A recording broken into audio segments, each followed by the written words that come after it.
I can achieve that. I just don't have the skill set and I don't have the understanding yet. So then when your mindset shifts, you're like, okay, so what did that person do to get there? What did he read? What mentorships did he go to? What was his key points? Like, maybe I can reach out to him and see if he'll message me. Maybe there's someone else that I can do a course with. Or do you know what I mean? Like, investing in yourself, you can never fail.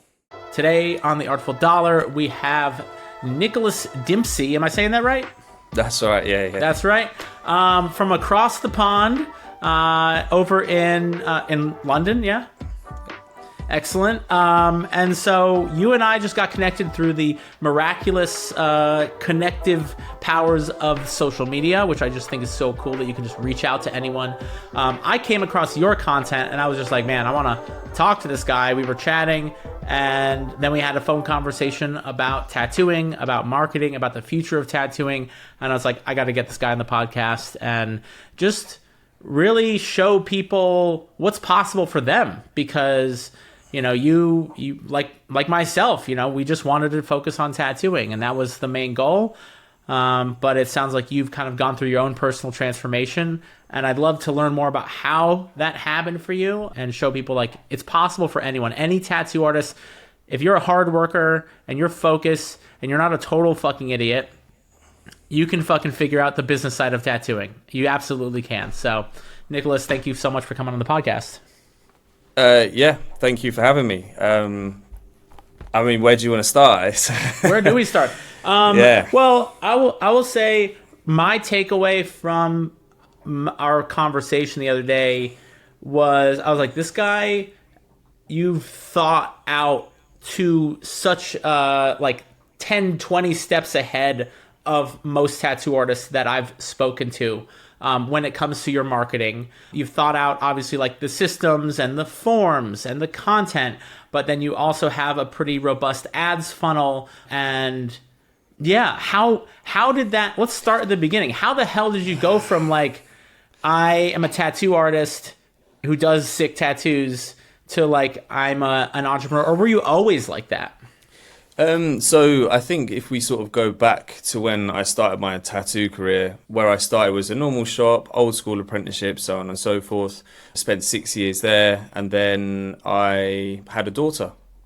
And as I'm sure you've spoken to many tattoo studio owners, that is a massive catalyst for change. So from that point, I decided that the environment that I was in was heavily toxic, and I was like, I can't bring a child into this world with me feeling like this. So ultimately what I did was I shifted out of that shop for about a year. I worked in a central London studio, and then got the funds together to set up a shop. I was 23 years old and I didn't know my arse from my head. Yeah. I just knew how to work hard and tattoo even harder. So I was just like, okay, cool, set up a studio, decided to do like really cheap chair rent. You know, I did like £60 a day because in my head I was like, and how old are you now? I'm 30. You're 30. So this is 7 years ago. Booth rent wasn't that popular 6 or 7 years ago. No, but it was kind of still like artists just wanted a cheaper deal. Like they could supply their own work. Instagram was at its peak, right? Yeah. In a sense, like tattooists could just post a picture and everyone would get 200 likes and like you're an internet sensation. So yeah, we did £60 a day, and then I think within about a year I put it up to 100 a day, and I was just kind of like, oh, okay, cool, like everyone's ticking over, the shop's at a nice size. And then I tried to set up another business. I tried to set up a laser clinic, and what happened was I just run into all of these issues, and I used to always have this mindset that tattooing is its own business, it's not like other businesses. And at this point I had a business coach, and he kind of was mentoring me on the laser side of things. Now, tell me about this business coach. Did this person specifically help people start laser businesses, or was he more, how'd you find this guy? So he found me when I first opened the shop. So when I was 23, 24, I went to one of those like BNI business networking meetings.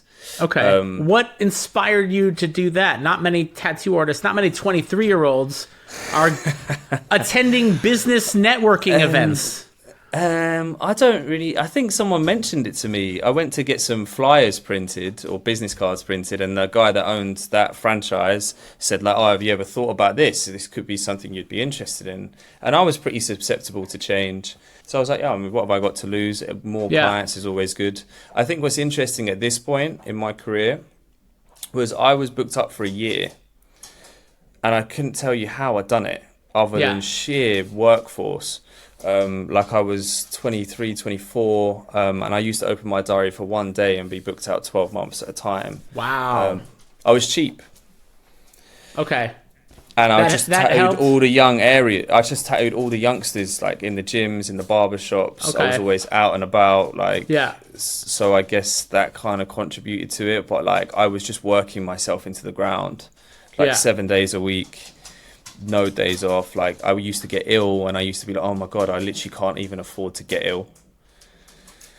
Now, how come you couldn't afford to get ill if you're tattooing so much? Because like I had booked 12 months in advance. So I had no days off to move them into other things. I see. It wasn't financially, it was time. You were money rich and time poor. But so poor with time. Yeah. Okay. And it's been an interesting journey, because the more I've tried to build, the more problems you have to solve. So this is something that I touch on a lot, and I talk to people. It's like, the bigger you want to make your life, the more problems you're going to get.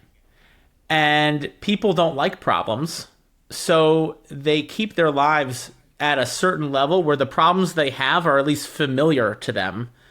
Mm-hmm. And they don't open them up. See, I am exposing myself. As you grow your life, you're exposing yourself to bigger, crazier problems. You're also exposing yourself to bigger, crazy results and breakthroughs. But you can't have the breakthrough you're looking for if you don't have the breakdown that you've been avoiding. 100%. It's kind of like the shedding of a skin. Yeah. And the next time you face that problem, it all of a sudden becomes a lot easier. Do you know what I mean? Like, oh, it becomes nothing. You're like, oh, but then you have these bigger problems that are fucking terrifying. But you have more support, you have more skill, and you have proof that you've done it before, and that you'll do it again. And sometimes that's literally all I'm running on. It's like, I don't know how I'm going to solve this fucking problem, but I've been here before. I've been here many times, and I've solved it in the past. Sometimes when you're trying to grow a business, I found that like it just comes down to pure resilience and grit. You know, like I know that deep down in my core belief and my core values is I can outwork anyone. Yeah. I don't doubt that. So I know when it comes to a point where I need to focus, like I'm unbeatable. So you hear about this networking event and you're a 23-year-old tattoo artist. No other 23-year-old tattoo artists are thinking about attending networking events. I mean, I haven't met any. So that's just something weird about you in a good way. You go to this networking event and then what happens? This guy's just like, hey, I'm going to teach you how to be good at business. So he basically, in the networking event, you had to stand up and talk about your business. And at the end of the thing, and he said, like, I'm really interested in working with you. I'll coach you for free. Okay. How do you say no to that? I said no. I said no. Sorry, Jeremy. So I said no. And it was only until like 3 or 4 years later that I then reached out to him about the lasering. But after I met him that day, I turned around to my partner at the time and I said, that man will make me rich one day. How did you know that? I don't know. I think it was just something he saw in me, which I maybe failed to see in myself. Oh my God. I love what you just said. Because that's the job of a coach. Is to see in you what you fail to see in yourself and then become a mirror to reflect that back to you so that when you come with, oh, I don't know how I'm going to do this or I don't see this solution, it's like all a coach does is reflect back to you the best version of yourself, the most capable version. And you can see, oh, that is who I am because they relate to you like that's who you are. They don't relate to you like your problems and your limiting beliefs. They relate to you like the best possible version of yourself. And then let's act from that place, So I love what you just said, how you said that, yeah. Yeah, he definitely has taught me a lot. Like, and even when I see him now, like we went to an event not that long ago, and he's just like, I know that one day you'll be on that stage. Do you know what I mean? He's so like set that I have Yes. it in me to achieve those things. Yeah. When sometimes like your sphere of influence can sometimes dwindle, you know, like other tattooists or other people that you might resonate with or see on a day to day, they might not see that in you. Like your family and everything just think you're Oh, yeah. like nuts. Yeah. They see you as a 15-year-old fucking knucklehead, you know? Yeah, exactly. Even though you're a grown-ass adult. Yeah. Yeah. I think the sphere, the people you surround yourself with, you know, we're both big Alex Hormozy fans, and that's something he says is like, you want to change your life. The fastest way to change your life is to change the people you surround yourself with. Mm-hmm. And if the people you surround yourself with are not rooting for you to win and like challenging you and seeing the greatest version of you and then holding you accountable to live up to that version, are they really even your friend? Or are they just someone who the version of you now is comfortable for them, but if you were to grow, it would be uncomfortable for them. Mm-hmm. So they want to see you stay around where they are because everything is a mirror. Everyone is a mirror. And they're reflecting back to you a version of you that is actually more comfortable for them to digest and be in their own discomfort than it is actually helping you grow. Mm-hmm. Yeah. Yeah, I 100% agree with you. So you were 23, and maybe did you just not feel like you were ready for that kind of growth? I was probably just like 90% of other tattooists. I was like, oh, it's not really a business. Like, what are you on about? Yeah. Right, Right. what you're going to teach me in business because you're corporate, like it doesn't work for all businesses. Right. And I that's genuinely what I believed. It's Yeah. only when we started to try and build the laser business that I was like, oh, I can do this for tattooing. Okay. So you reached out to him for the laser business. What happened When then? I was 26. Okay. So what happened then was we built out a big business plan, got everything together, and then Was he still ultimately- free, or did he still keep the No, offer? we started. He did like the first few months for free, and then we Okay. went to being paid. Okay. I learned a lot, like even in that process, like writing out what a business plan looks like, how to forecast, how to get funding. It was only because in the last minute, one of the guarantors changed their terms and conditions. And I was just like, no, that doesn't feel right to me. So we bailed on that and then started with the tattooing. And in complete and utter transparency, it's been a roller coaster. Yeah. I think the dips have been heavy. I've lost a lot of money. I've lost a lot of sleep. Yeah. And I think trying to mitigate things in the current climate, like it is challenging. I think but then when you sign up to business, you have to learn to pivot. You have to learn to adapt. I don't think I have a winning formula. I think I've got absolutely tons to learn. And I know that in the future, I'm going to have even more expensive mistakes because I'll take the risk to learn those. I don't want to look back when I'm old and be like, oh, look at all those things I never even tried. Yeah. That's my worst nightmare. Yeah. I'm not afraid of failing. I'm afraid of looking back and thinking, man, what could I have done if I had really swung for the fence Yeah. and put myself on the line and bet on myself rather than betting on my limiting beliefs. Yeah. I think it's the problem with a lot of tattoo studio owners is it's kind of like, oh, we'll just set up a tattoo shop and it'll be great. And then they've taken on all this pressure with no plan of action and no long-term reward. Like you see shops that are open 15, 20 years, they've had deceit and low income and taking all the risk of rent and taxes and VAT and then they have no business with no value. Yeah. They've done all of that work for nothing. Yeah. Like, I don't know. It's just not how I see my future. Right. You put in work for decades. You want to have something of substance to show for it, not just a really nice portfolio and a set of skills. Yeah. I think there's a balance to it. Like, yeah. In the sense that, like, obviously you can create some great work and artistry and you build a lifelong connection with your clients. But if you don't have a pension, you don't have anything to fall back on, they'll soon forget about you. Yeah. That's just the world. Yeah.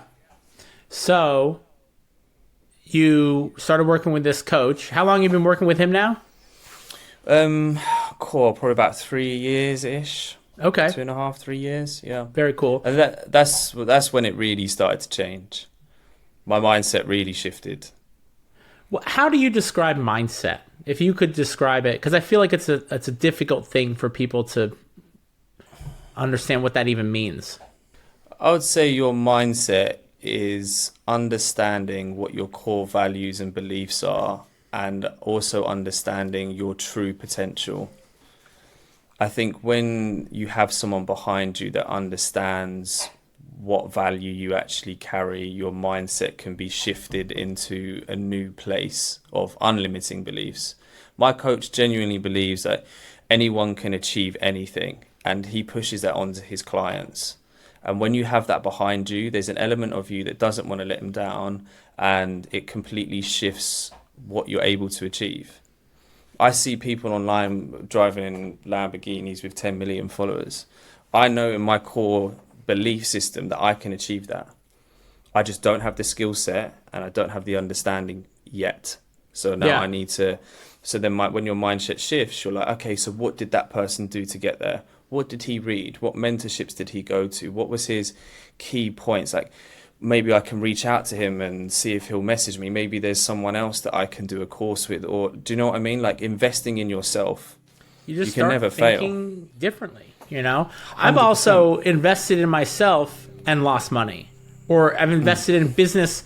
I've hired people for projects that completely shat the bed. Like, I got one time I paid $12,000 for a PDF. And I didn't realize that's what I was buying at the time. I thought I was buying a whole new brand kit and revamped website and all this stuff. And at the very end, the website sucked. The brand kit sucked. The graphics designing they were doing was like not what I wanted. And we ended up with like a brand messaging, like a 12-page PDF document. And I was like, I paid $12,000 for this PDF. And that sucked. But if I hadn't been willing to risk it on things, I look at it like investing in stocks, right? If you invest in stocks, you're going to lose money sometimes, but the winners have to outpace the losers. Mm-hmm. And if you don't take that, with all risk comes the potential for loss and the potential for reward. But if you don't accept that risk, you're never going to make. I've also invested $10,000 and made over $100,000 on that one investment. So you win some, you lose some. But even the ones that you lose on, you learn so much. You gain so much knowledge. And sometimes it's simply, they call it like ignorance tax. You pay down, or ignorance debt, they call it. You pay down that ignorance debt. Of like, oh, next time I know to communicate these types of things before I drop $10,000 on something, you know? But in the beginning, you don't have that experience. You haven't yet made the mistakes. So you owe a fuck ton of ignorance debt that you will pay down every mistake that you make. But if you never make the mistakes, you carry that debt with you for the rest of your life. It's interesting with coaching, because when I've been coached, I think sometimes he knows the answers. Well, he does. I know he knows the answers. But what he does is he makes me make the mistake. Mm-hmm. So, like, he'll be like, oh, well, we go down this road and, like, this, and this is what this could look like. And then I'll do it. And I think in his head, he knows the answer. He's read the books. He's done the coaching. But I think he understands that he almost wants to test me to the point of, like, what does this kid actually have in him? Like, how far does he actually want to go with this? Like, because he says to me, like, he said, your resilience to things is just insane. Like, I'll just keep getting knocked down, and like, it just doesn't really faze me.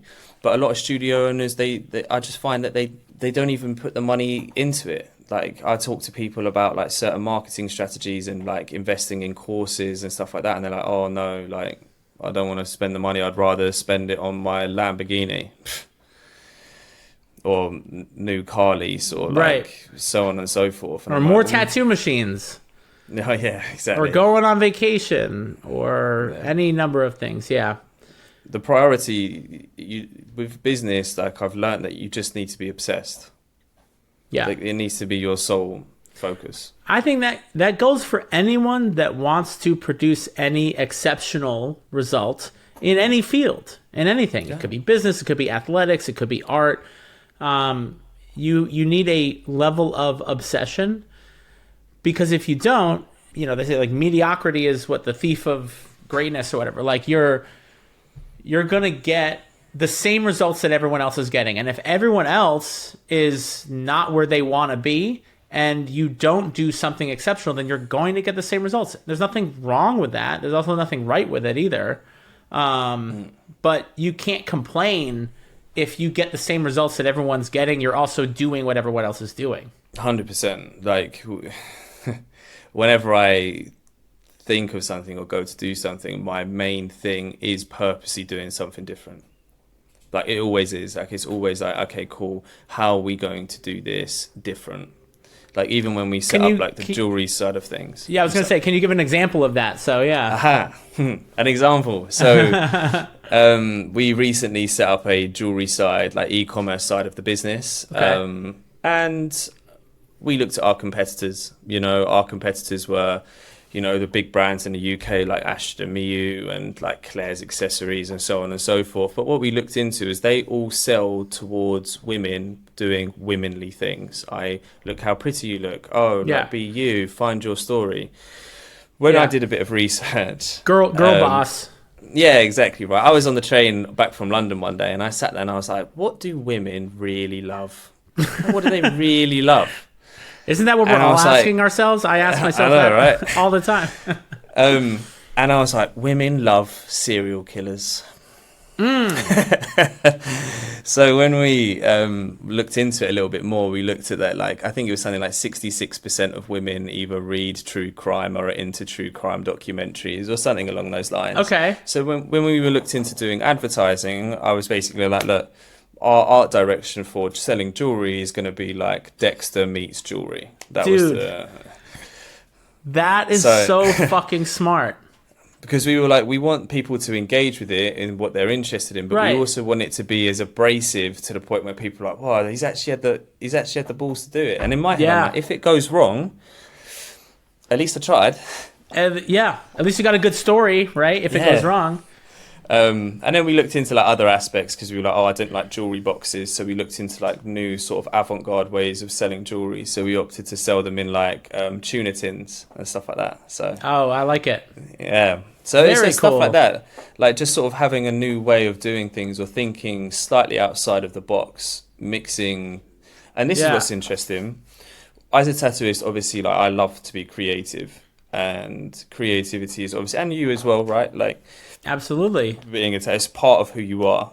Yeah. Your creativity now comes out in your content and your marketing and so on and so forth. 100%. And when I was doing this side of things on the photo shoots and stuff like that, I was feeling like creative in a different way. Yeah. Where I was like, oh, cool, we can do this, and we have dust sheets, and we have the ear here, and we'll do this and that. And I just felt like this really new essence of creative freedom in something I wouldn't expect to get it from. Yeah. Like, it was such a bizarre shift that even now I'm like, when are we going to do another photo shoot? How are we going to be creative? How are we going to be different? You're literally in the same way that you obsess over tattoos, where you walk by a building and everything, you're like, I could use that molding to design my next tattoo. It's obsession. When you apply that same creativity to business, it is an art form. And so not only is my message trying to like get artists to adopt some of the mindset that businesses use to grow their business, I want businesses to adopt the mindset that artists use to be creative and think outside the box. And I think when you bring those two things together, you can fucking create the world. You can create your life in any way. Your life becomes a work of art, and you just get to play and make money and make other people money and make your clients happy. And I just think it's beautiful. I think there was a quote that I heard once which went along the lines of, without art there is no business, and without business there is no art.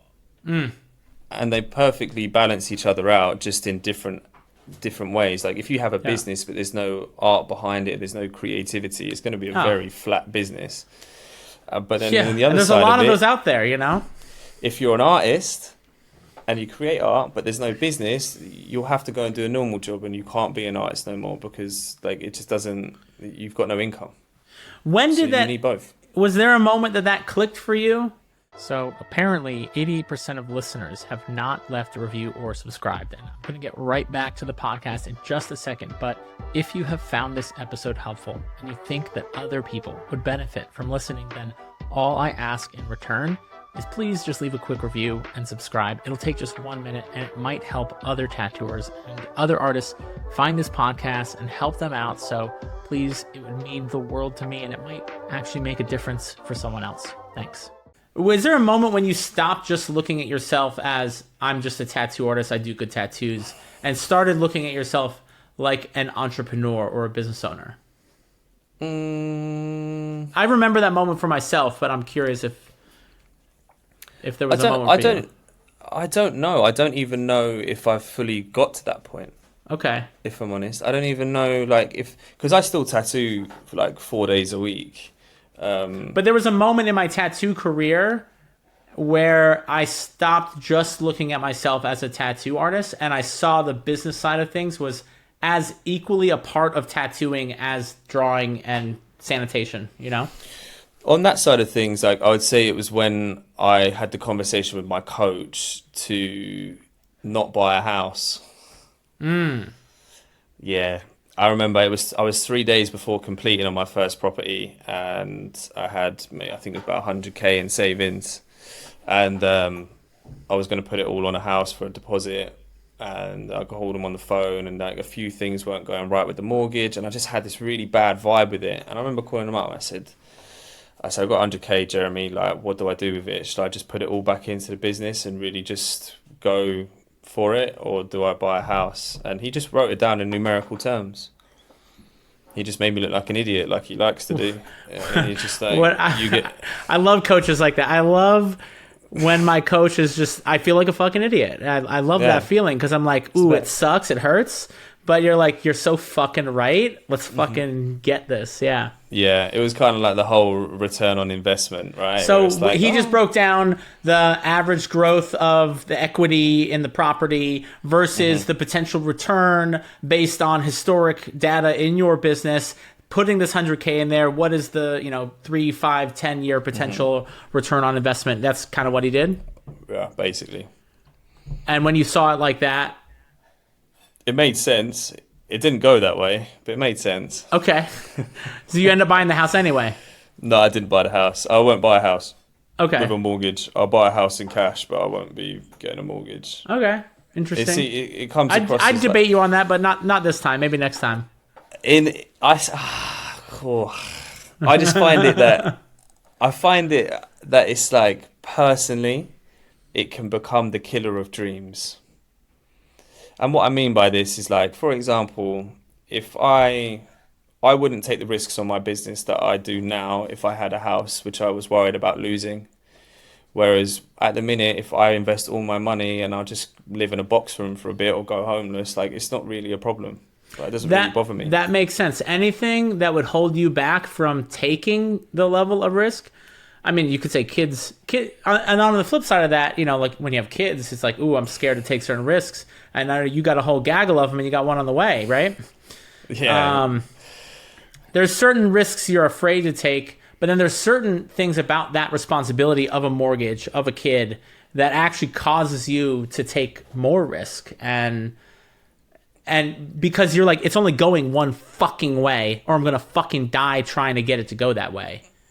Yeah.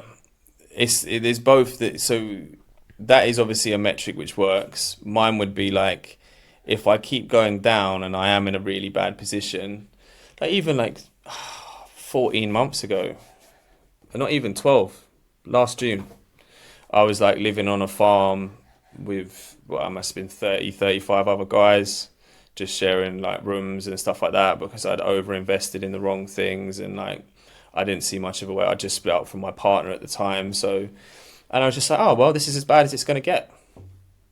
Cool. Let's keep going. What else? It is what it is. Like, still got up every day, still went to the gym every day, still walked the dog. But it put myself into like, okay, cool, like no distractions, 12-hour days. Let's get ourselves moving. Let's get us out of this predicament. What are we going to learn in this process? Yeah. And what I learned was that's as bad as it's going to get. And that's it. Once you know how bad it's going to get, And I do this exercise where if I'm afraid of something, I go and play the tape all the way through. Like, all right, what's the worst case scenario? What's the most horrible outcome that I could imagine happening? And I put myself in that position and I feel it. And I'm like, yeah, this sucks, but I'm not going to die. No. And I'm probably going to learn a lot in the process. And what's worst case scenario if I don't take this risk, you know? I just keep doing the same thing that I've been doing that isn't really getting me where I want to go for the rest of my life. That is scarier to me. Until staying the same is more terrifying than the potential loss, but also the change and the growth and the adapting. You were going to stay the same. If that's not scarier, if that vision of the future doesn't frighten you, then yeah, why would you change? Why would you invest in yourself? Why would you do anything differently? So you're in a position where your skill sets will allow you to always be comfortable, in the sense that like you've spent the time, you've invested in yourself, you understand sales, you understand marketing, like you're in a position which is almost invincible to a certain degree, bar something that's life-changing, right? But like it's the same with tattooing. It's like, oh well, like if this all goes bad, I'll just tattoo on my own. I'm busy. You know, like what's the worst? I still charge £1,000 a day. Like if, and that's kind of like my mindset with things is like at the end of the day, the worst that's going to happen is I'll just tattoo on my own, or like I'll now reapply my skill sets into a new venture, or like, okay. But you also know marketing and you know sales more than you did. Oh, way more. Yeah. So applying that, you're almost more secure as a tattoo artist than you were as just a tattoo artist that knows how to pull a straight line, you know? 100%. If you were to walk someone through an overview of like your approach to marketing now, you know, you don't have to get into the nitty gritty of things, but like how would you break it down for someone? A tattoo artist is like, what do you do to fill the booths at your shop? What would you say to them? Two very short clips of advice would be: people buy from people, and conversations equal conversions. Have you been listening to my podcast this whole time? Do you get both of them? And what I mean by that is... Tell me what you mean, yeah. So, like, people buy from people. So, like, in my early days, I was shit at tattooing. I was crap. My Instagram was crap. Everything was crap. But what I was good at was I used to go out all the time. So I used to go out, I used to socialize, I used to be in IKEA, I would talk to people. I got tattooed super heavily, super fast. So like by 21, I looked not too dissimilar to this. So people sparked intrigue. So it was easy for people to come in and I could easily chat to them. And then as long as you're a nice dude and you give some honest advice, people would rather get tattooed by you. It's that simple. Like you don't, like with marketing, like online marketing is one element, but there's also in-person marketing. Go to the gym. Oh, who did that tattoo? Even Tom, who I used to train with. I think a lot of tattooers do that. I definitely did that for a long... I go to CrossFit gym. Everyone at CrossFit's tattooed up. You know, I'd get so many clients. I think that tattooers are familiar with that. They just don't know how to translate that into digital marketing. Yeah, I mean, the artists I've spoken to, they just won't speak to anybody. But that might just be like the British... Okay. That's the British way of being too polite, I think. Okay, gotcha. But I'm always like, just engage, just talk. Like, and with the conversions, conversations equal conversions, it's quite simply like, how many DMs did you send today to old clients? Yeah. To all your followers, like, who have you messaged? Like, okay, you've messaged 100, 10 will reply, you'll convert 5 of those. How long did it send you to take 100 DMs with just one generic message? Like, what, an hour? If that? If you're super slow? You know, but like there's just this lack of, because I guarantee you a lot of people know about your services, and then when someone books in, ask them, who else do you know that would be interested in getting tattooed? Yeah. Like, because people, like if you have 1,000 followers, there's 1,000 people you can message right there, straight away. Yeah. If you have 100 followers, there's 100. There's 100 people who know of you and what you do. And some of them will book an appointment right now. Some of them won't book an appointment for a couple of weeks or even months. And some of them will never book an appointment. Yeah. And I think some people are so afraid of the person who never, of bothering someone, or they're afraid to get a no. Like, I was like, you know, so do you have any interest in getting tattooed, or you like any of my work? And they're like, no. Or they just ghost you. You're so afraid of getting that you never get the yeses. There's a good book called Go for No. It's a very short book. Who's it by? I don't remember. Let me look it up. I'm pretty sure that's on my list. It's a sales book. Yeah, it's essentially a sales book. Richard Fenton and Andrea Waltz. Yeah. Oh, well, yeah, Waltz sounds familiar.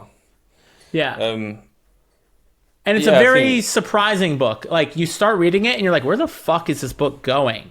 Like, it's about a story about a guy and he's like making these life choices. And then I've been a couple years since I read it, but he essentially is given the opportunity to see his life through two lenses. One, he avoids ever hearing a no for the rest of his life. And the other one, he tries to get as many no's as he possibly can.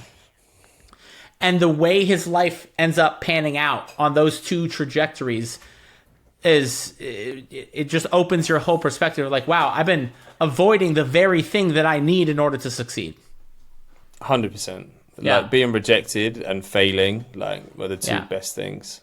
Because as long as you can take the lesson from it and your ego's not too big, like, then just take the lesson.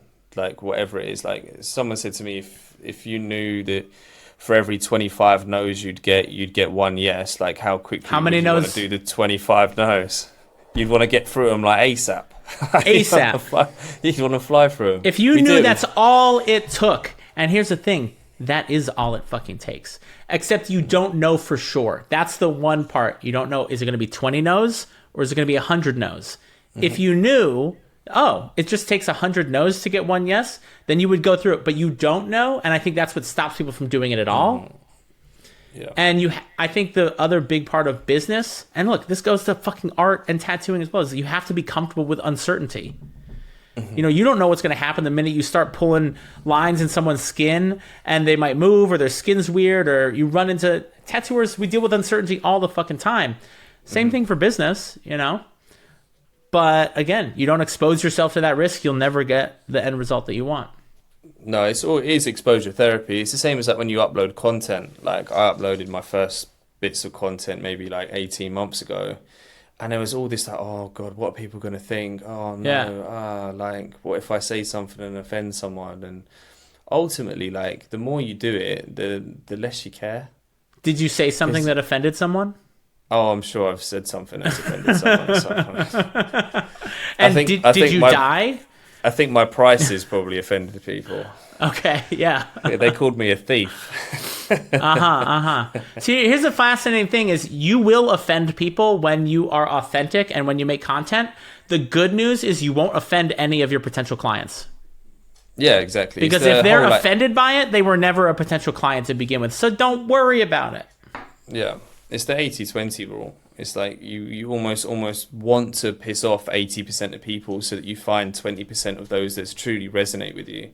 Yeah. You know, like, it's kind of like when you're building like, if you look at tattooing and being a tattooist as your own brand, like, you want to resonate with the smallest percentage of people you possibly can, because then you're going to get a lifetime customer out of the people that you really resonate with and that resonate with you. And that could be like the way you train, or like the way you talk, or like, it could be anything that feels familiar to someone. That familiarity on a psychological level will make them more likely to purchase from you. Even it could be down to like the details of you have the same name. Like, people's psychology works in such a strange way when it comes to like familiarity and so on and so forth. I want to get into the psychology stuff too, but I actually wanted to ask you this question. When we talked on the phone, you were telling me about like your goal to like transform the way the tattoo market is in the UK. Why? Because it feels unachievable. Because the goal of transforming the way the tattoo market operates in the UK feels unachievable. It feels unachievable, and the second part of it is, I see that studios are struggling. A lot of studios are struggling. I don't know if it's a worldwide issue or just in the UK or US or I can pretty much, after talking to people all over the world, it's a worldwide thing, yeah. But I genuinely believe to my core that great tattoo artists should own great tattoo studios. However, I'm seeing so many great artists sort of fall by the wayside when it comes to owning the studio side of things. And I would like to be able to solve that problem of giving tattoo artists the opportunity to be able to grow their business in a scalable and measurable way so that they can reap the benefits of owning tattoo studio. So with what we're doing with Osco is building a system which means an artist can own it. They will have all the processes for sales and marketing. They will also have managerial processes and piercing and laser. So they have 3 different pillars which they should be able to then run a comfortable business and also be a great tattooist as well. And I think that will be what inspires the younger generations to come through and learn off the great artists that own great shops. And yeah, I would just like to be able to keep the passion of tattooing growing by almost taking away the business element by making it easy for them. Does that make sense? It does make sense. So essentially have, and I don't know if this word resonates with you or not, but like essentially kind of like a franchise model that you could either license out or you'd have some agreement that would work for you and for them. Mm-hmm. And you would have pre-done for you systems, SOPs, as we say, standard operating procedures. And you'd have KPIs that you want them to meet, key performance indicators, and you'd say, if you put these systems in place and you follow these standard operating procedures, you should be able to hit these types of KPIs within margin of error. 100%. I think it's all measurable and it's all testable.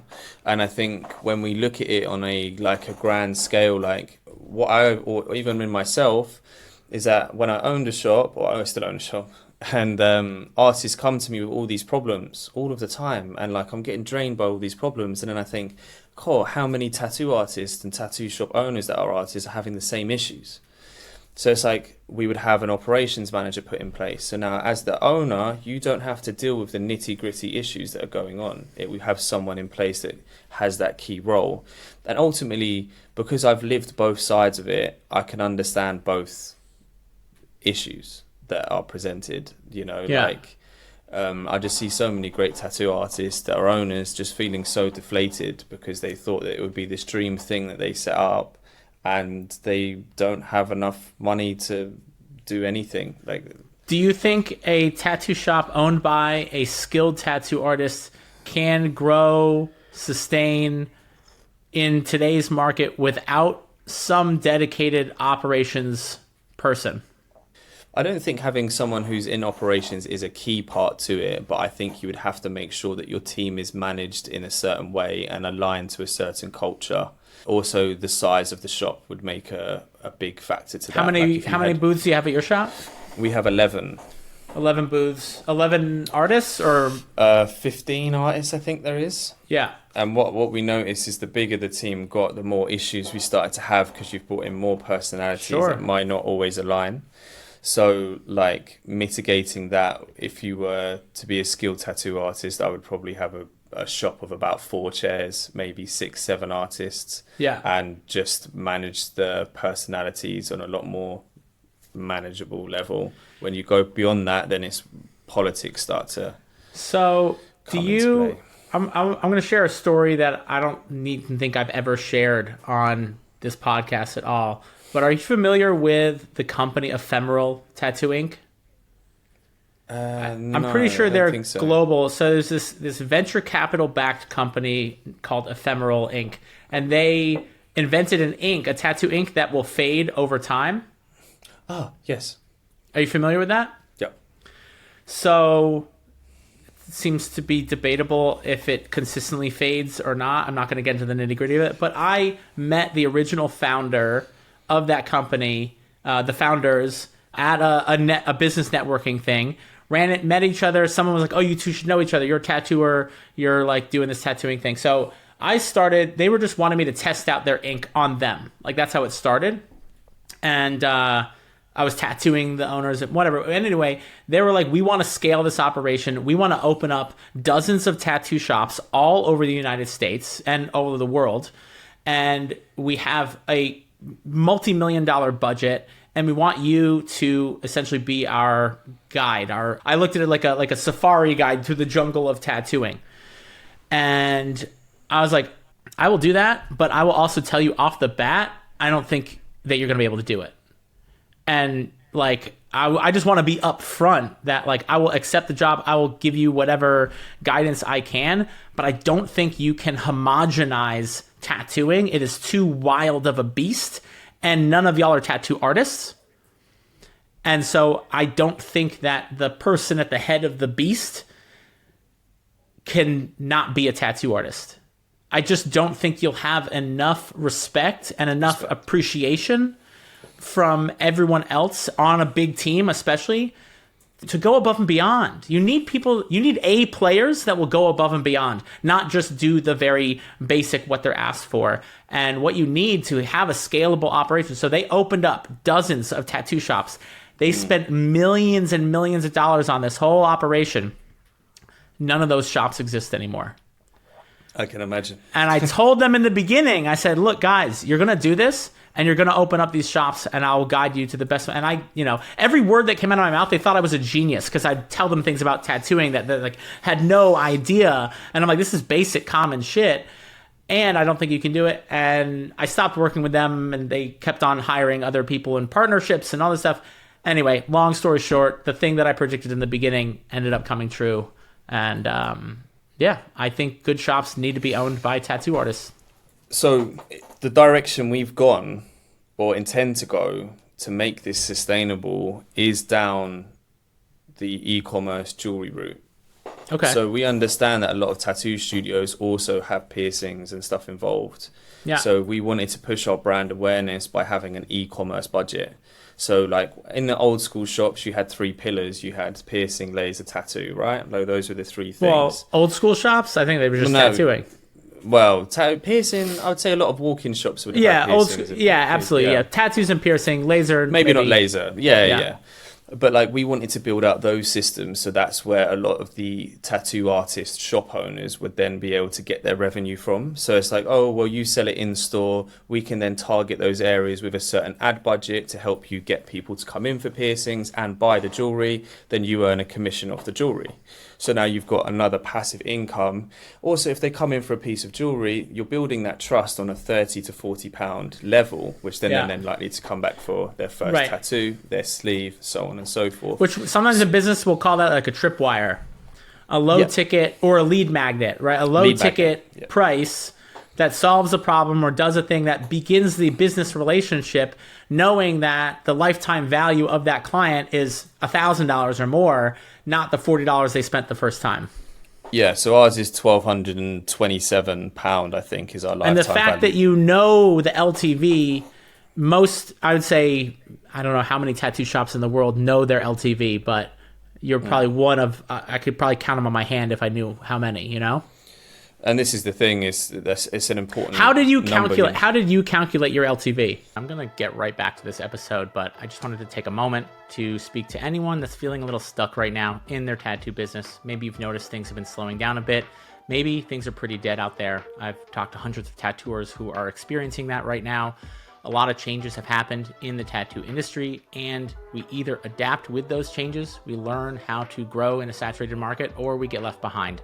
And for anyone that is interested in actually having a marketing strategy conversation one-on-one with me, there is a link in the show notes with more details on how to schedule a call so that we can get you clear on what your next action is in helping you book more appointments consistently. So whether that is me giving you an assignment to do on your own, or we want to talk about what it looks like to continue to work together, either way, you're going to get the clarity that you need to take the next action in your business. So check that out. I do charge a small amount for these appointments, but like I said, even if it helps you book just one appointment, it will be worth your time, energy, and money. And I look forward to getting to chat with you. So check that link out in the show notes, and let's get back to this episode. So I took the client retention rate, which was 10.5 weeks over a 12-month period, and then so it means they visited on average that time within a year. So that's only a year. That's not even lifetime value. They visited every 12.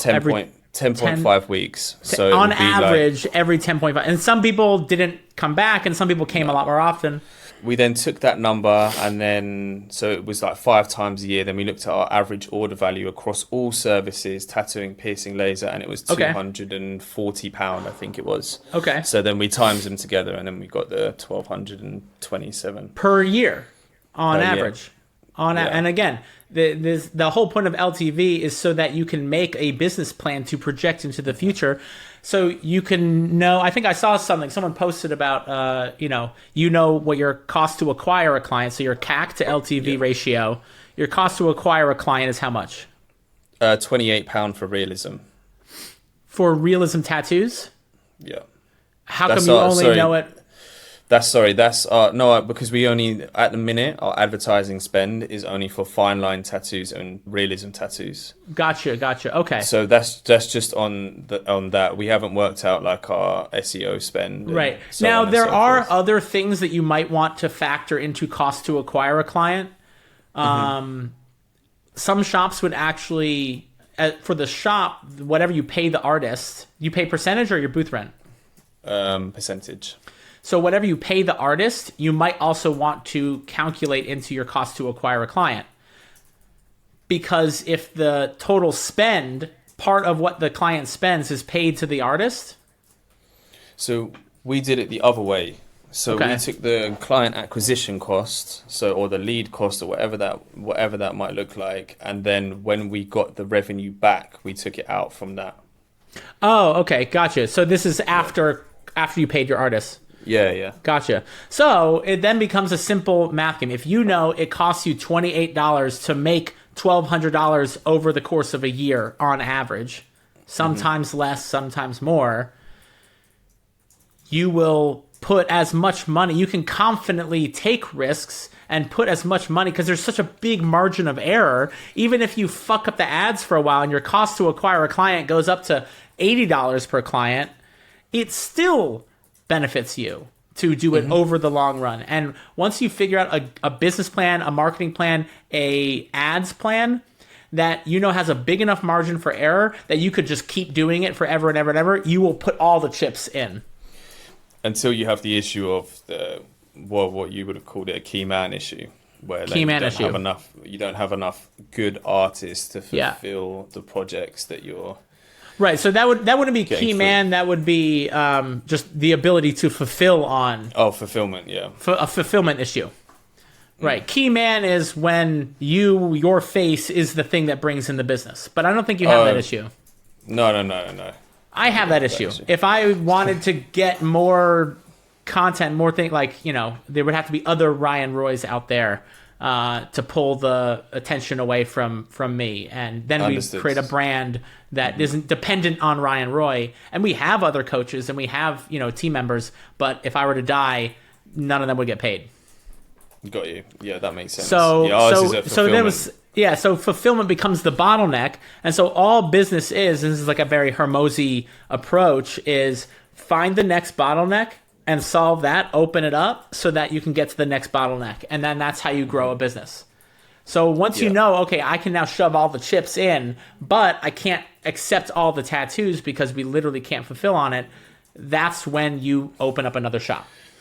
Yeah, see, we're sort of thinking that our biggest key issue is staff. So because we're on London, but we're on the outskirts of London, we can only attract people from like this part of London or out and in. Whereas if we had a central location shop, we can now attract artists from both north, south, east and west. So we're now thinking like maybe we've got a locational issue. So we know that clients will travel, but will the artists travel all day or like 3-4 days a week? Sure. So it's just so that's trying when to the work idea out and mitigate. of essentially creating some sort of a franchisable model came up. And it would be a case of like, okay, cool. So we know that a 4-bed shop with 7 artists is going to cost us this much to run in terms of marketing and getting those amount of leads in. Right. Okay, cool. That works. Now we have one that's 15 miles away because that's how far our advertising radius until it's not beneficial is. 15 miles. Next shop. Okay, cool. We can now look into Bristol, any other cities, Brighton, maybe for England. And you've made this model work not inside the main city. No. No, we're So up an you're alleyway. you're up an alleyway, right? Yeah. And so No you hear that a walking lot of the traffic. time. People complain about, oh, my area is, not that busy. I'm like, yo, I've seen people in the middle of Greece, in the middle of the Eastern Europe, in the middle of territories that, all kinds of economic and political things are going on, or in some back alley, like, and you can't. Marketing is just increasing the radius and increasing the eyeballs that get views on you, and then get as many no's as you can. Like you said, people buy from people, and conversations lead to conversions. So just scale that and focus everything in your marketing to be about getting people in front of you, and that could be on social media or it could be in person, both. And then create as many conversations as you possibly can. The other big thing that I'd like to draw on is like client retention. I think that's one of the massive things that artists really, maybe not so much nowadays, but definitely a few years ago, like making sure your customer service is elite, making sure like they are willing to come back and want to come back, and they leave feeling elated about like their experience with you, because you're spending marketing sometimes feels like everyone's trying to acquire new customers all the time, when actually they could probably just nurture the customers they do have. It's way easier to get someone who's bought from you before. 100%. And this is the other thing which we were talking about is, and I talked to so many tattooers who've never done any kind of referral program, creating some way to communicate and incentivize your past clients to send you more people. That it's like the difference between foraging for vegetables and agriculture, growing your own farm. If you have clients, rather than waiting around for word of mouth to happen, you can ask them, like, hey, do you know anyone that's interested in getting tattooed by me? I'll actually give you a credit towards your next tattoo, and I'll give a percentage off for your friend. Just make it that simple. You're then incentivizing them to send you more people, and then all your cost to acquire a client, that $28, goes that much further because you simply took an extra step and asked them to send you more clients. And if your customer service when they were getting tattooed is more exceptional than anyone else's, they're more likely to take the action that you just asked them to do. Exactly. Yeah. As soon as I have artists that start, like I really drum it in. I look at their retention rates all the time, because I'm like, whose is going up, whose is fluctuating, where did we go wrong? How do you track retention? You just have you're using Go High Level, right? Is that where you track it? No. So we track that on Timely, which is just like a Booksy kind of like spa booking system. And it'll track retention rate. How often someone has a repeat client. Yeah, basically, and their value, and what's the other thing it gives me? It gives me everything that I need. So if you have an artist that you see their retention rate going down, what do you do? I think sometimes it's a case of like you've just got to have an awkward conversation where you're like, okay, cool, like where are we going wrong here? Like what's missing? Sometimes it's super easy. Sometimes it's not. Sometimes I look at an artist and I think, oh, your customer service is great. Like what's going on here? Like where are we? What's missing? Like, you know. What is it? So I'm just curious. Like what are the not so obvious things? What are some of the not so obvious things? So the obvious ones are obviously going to be like your customer service, like how do you communicate? Right. Do you wear your headphones? Like the not so obvious ones is like sometimes they're just not as strong as selling the vision. You know, like, you know, when you get a client in and like, I want my forearm tattooed, and I'll always be like, oh, well, you know, like, do you want a whole sleeve eventually? Like, what's your desired result? Like, how can we make sure, because if we design one bit, we can get it to all flow together. You get them excited. Yeah. You know, sometimes I find that some of the artists are like, yeah, cool, I'll just do that small tattoo. Whereas so their customer service is great, but they're not selling the vision. And so they're naturally going to have a lower retention rate simply because they're not saying, hey, I like that placement. If you were thinking about getting other things around it, it might be in the way of a bigger flowing thing. If that's something that you're thinking about doing, here's what I would recommend. And then they're like, oh, this guy's watching out for me. You're not selling anything. You're not pushing anything on them. You're sharing a vision for what's possible for their tattoo, their whole look, that they are inspired to. And then they're going to come back because you, quote unquote, sold them on the vision. Like we sort of position it as like, we're here to. Do you train your team like that? Do you tell them, hey, this is how you should have that conversation? So I don't train them necessarily. which Why I know not? is something I should do. Yeah, I know it's on my to-do list of agenda. What I do is I'll get them to watch me do a consultation. Okay. You know, like I'll show them why I do certain things, or like why I shouldn't do certain things, and like even if they're not ready, like it's not a no, it's just a timing issue. So then we follow them up in a month's time, and so on and so forth. And like sometimes anyone can sell, but like sometimes it is harder if they're not naturally confident, or if they're a little bit more introverted, which is probably quite common amongst tattooists. Absolutely. Right? Like, yeah. Loads of us are just Which is nerds. not a good or a bad thing. It's just something to be aware of.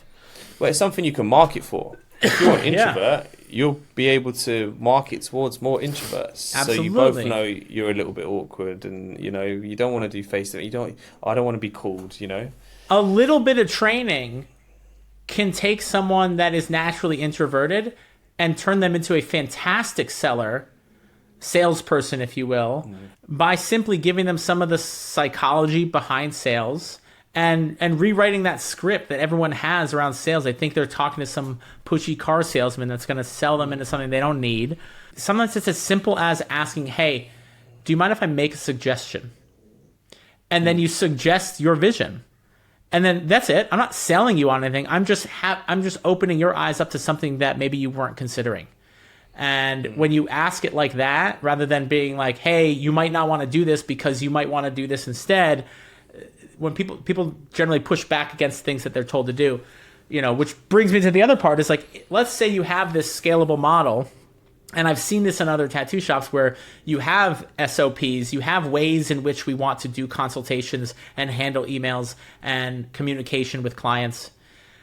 Tattoo artists, for better or worse, will, you know, cut off their nose to spite their face or whatever, you know, or whatever the saying is.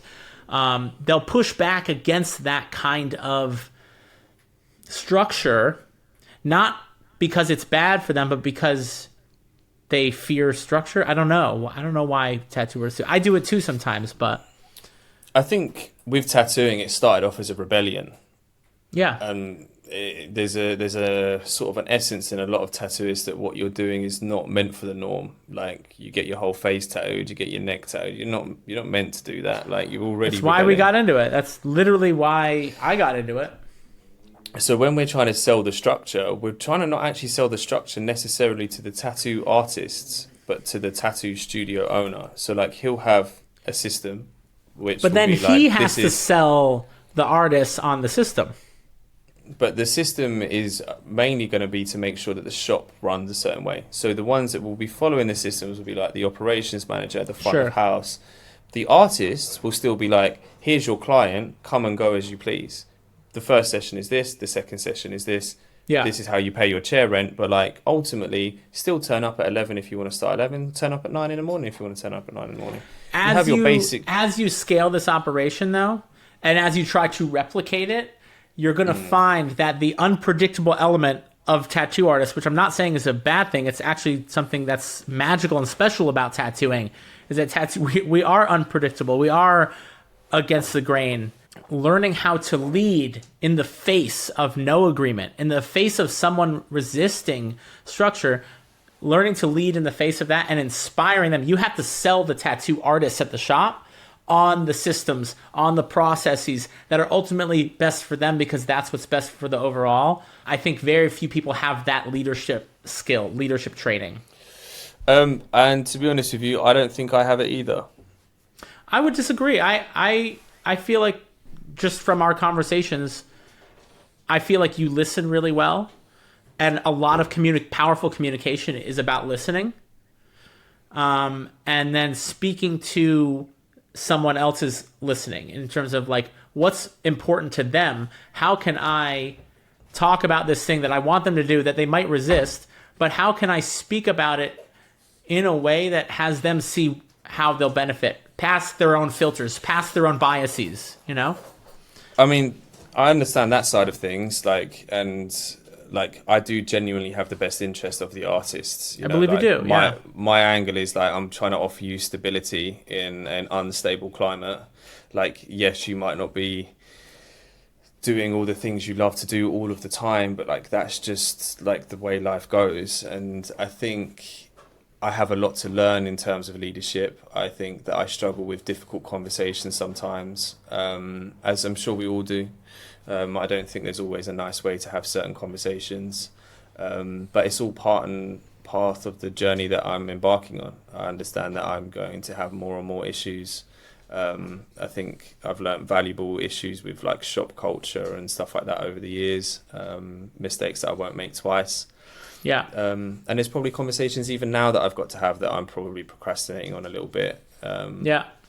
And that's definitely my sort of like take on what I need to improve on. And I know that like going down this road, it's going to force me to go in that direction. I think if you look at life through the lens of the life I really want is on the other side of 2 or 3 very difficult conversations, you start to look at your problems very differently. Rather than looking at how can I solve the problem itself, it's ultimately a symptom of a deeper problem that the root of which is within having a conversation. Now, that could be with your parents, that could be with your coworkers, it could be with your spouse, your partner. But so many people end up living through a mediocre existence, or at least not achieving their full potential simply because they've been avoiding a conversation for years that would change everything if they were to just sit down and tell the truth about it, you know? 100%. I think your dream life is just a series of conversations you've got to have, be it like trying to get more investment, is it trying to learn more, is it like, I mean, I flew to Miami last year literally to have a conversation to see how that would like change or pivot my life. Tell that story. I got to wrap up soon, but tell that story because that was a really inspiring story. So where it started was I had a disagreement with one of my artists in the shop, and it was an issue that I didn't feel like I had to deal with. And I was just like, why am I dealing with this issue? And in my head, I was like, the artists are at the top, surely don't have to deal with these problems. So I was like, clearly I'm going so fundamentally wrong somewhere. So I literally decided on, I think it was a Wednesday, that I was going to go to Miami and go and meet Matthias Noble, who owns Noble Art, who in my opinion was one of the most successful tattoo shop owners across the world, with 10 studios in, I think, 7 different countries. Essentially doing more or less what you wanted to do. Yeah, he's ahead of me. He's where I want to be. Like, he's who I look up to in terms of a business sense. He does exactly what I do. He just has nailed a system further ahead of me. So I just decided, well, if I want to be the best, then I need to be associated with the best. And I literally was like, okay, cool. 2 days before, saw that he was in Miami on his story. So I was like, I'm going. So on the Friday, I flew out to Miami. Turned up to his shop. He wasn't there. He was like, he's in Monday. So went back Monday. They were like, he goes, where did you come from? And I was like, London. And he's like, you came from London to have this conversation?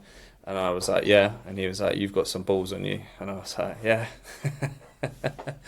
So what if he wasn't there? What if I'd go back the next day?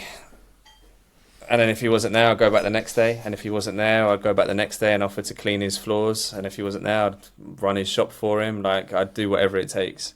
I wouldn't take the no. I'd be like, what do I have to do to make you teach me? And even that's just a shift in mindset. Like, some people, but how many people would have got on the plane? Like, how many people are actually that committed to their goals? How many people would have had the thought, oh, I saw in a story that the guy that I want to speak to is going to be in X location in 2 days.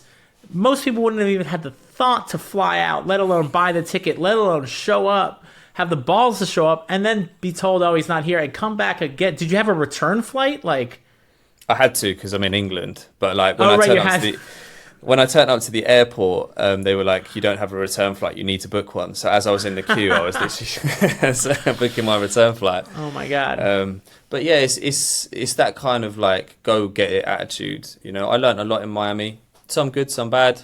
Yeah. But it was a lesson. It's the motto is I do what's required. I don't. 100%. Anytime I'm like I'll do my best. How many people say I'm gonna do my best? And how many times is I'm gonna do my best? How many times is that code word for I'm actually not gonna try as hard as I could? 100%. There's always a solution. There's always a solution. And we sell ourselves on such bullshit fucking stories like I'm gonna try my best. When in reality, you're literally telling me that you're not going to try as hard as you can because you don't think you can do it. That's what I'm going to try my best means. Instead of saying that, say, I'm going to do what's required. That's it. And reach out to people. Required. If there's people that you feel are doing something better, then you reach out to them. If there's someone that watches this that says that, oh, I want to speak to him, message me. Don't be scared to message. People will help. It's in our nature. It's in our psychology. It's in the way we are as humans to help other people. So like, just almost abuse that to the point where you're like, yeah, I will, but like, I need to show that I'm like willing to learn. Like, I want to like, you know, be the go-getter. Like, I don't know. Now, if you had just messaged him and said, hey, I saw you're going to be in Miami. I'd love to have a conversation. Would you have time to meet? He might have said no. He probably would have said no. Probably would have said no. But the fact that you fucking flew there, you kind of have to go above and beyond, especially to get into the rooms, to get into the conversations with people that are operating at that level. You can't just slide into their DMs, you know? No. You have to go above and beyond, even if it was a case of like I sent him a handwritten letter explaining everything and so on and so forth. I just didn't feel like it would have that impact. That's like, yeah, cool. Like this kid's about it. The only thing he said to me was like, just don't set up a shop down the road. Yeah. So he's like, I'll teach you, but don't set up a shop down the road. I like it. Cool, man.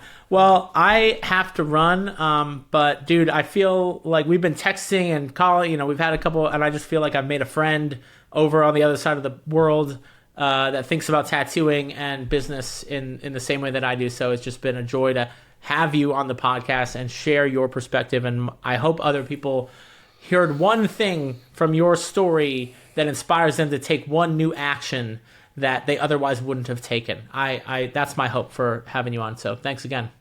Yeah, it's been an absolute pleasure, and we'll stay. And your Instagram, what's your Instagram handle? My Instagram handle is Dimpsey Tattoo. Dimpsey Tattoo, and people can follow you to check out some amazing tattoos. But you've been making a lot more content on business and mindset and marketing, and I love seeing that. So very cool, man. Excellent. You're smashing it. Keep up the good work. Thank you. All right, if you found this episode helpful, one of the best ways for you to help other artists is to share this episode. Leave a review and subscribe. It helps other people find my channel, and you never know what a difference it might make for someone else. Plus, I will forever be grateful for your support, so I just want to say thank you and have a great rest of your day.